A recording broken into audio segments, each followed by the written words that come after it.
A very good day to you. I'm Hank Gross, Mid-Hudson It's Wednesday, May 10th. The news today brought to you by the Galleria at Crystal Run. E. Jean Carroll, who Tuesday won a jury verdict against Donald Trump, owns a house in Warwick. Carroll, an advice columnist, had filed a civil lawsuit against the former president, accusing him of rape, sexual abuse, and defamation. The jury came back with guilty verdicts on the latter two charges and awarded her $5 million. Carroll alleged Trump abused her in a department store dressing room in the mid-1990s. According to property records from the Orange County Clerk's Office, Carroll owns a residence in the town of Warwick. The records indicate she purchased the house on November 23, 2005.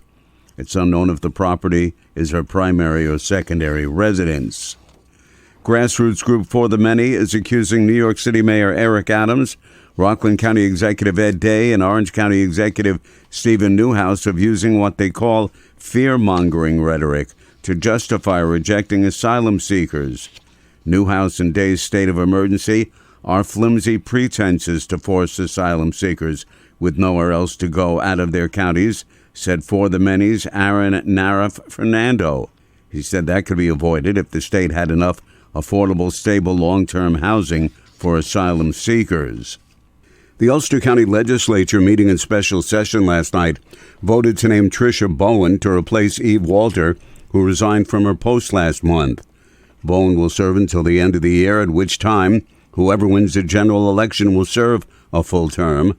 Another candidate to fill the vacancy, former legislator Hector Rodriguez, withdrew his name from contention prior to the meeting. Some legislators criticized those who nominated Rodriguez, given that he was censured several years ago for engaging in sexual harassment toward female legislators and county employees.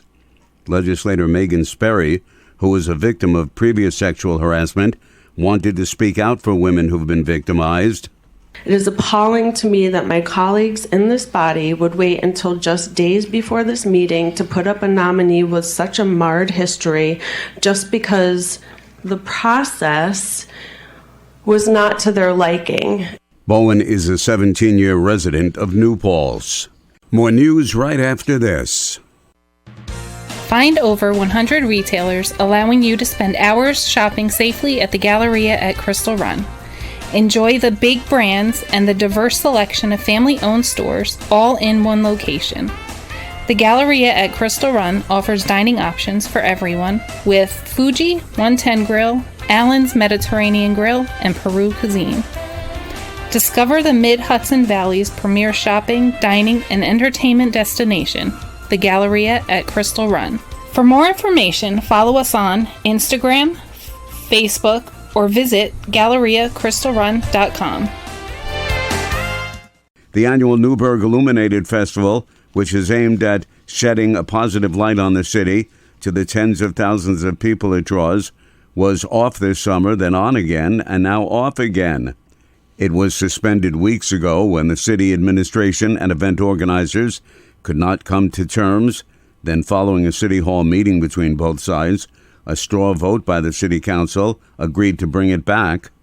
Plans broke down again when Richard Fracassi, one of the organizers, said they were told the permit was approved, but they never received it. There were also other issues. One of the conditions were we couldn't use golf carts, and I pretty much said, well, how are we going to manage a 100,000-person festival with no golf that covers miles without no golf carts? You know, we're supposed to, at 62 years old, run. Whether events return next summer remains to be seen. With the spring here, summer can't be too far behind, and Sullivan County's tourism-related businesses are gearing up for what's expected to be a busy season.